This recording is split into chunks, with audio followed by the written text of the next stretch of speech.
Hello everyone, welcome back to another video of Editing Basics. In this video, we are going to learn about how to add URL in Canva. First step is to open your browser. Now on the search bar, type in canva.com.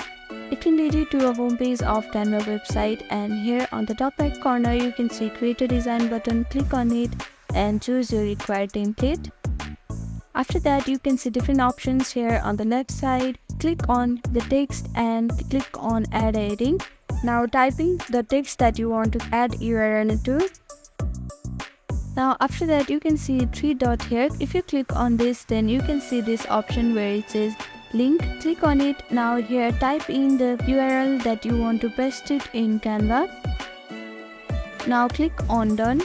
Now following this simple step, you can see that you have easily added URL in Canva. Thank you for watching this video. I hope this video was helpful to you. Please do like, share and subscribe to our channel, and don't forget to comment down below if you have any queries. Thank you.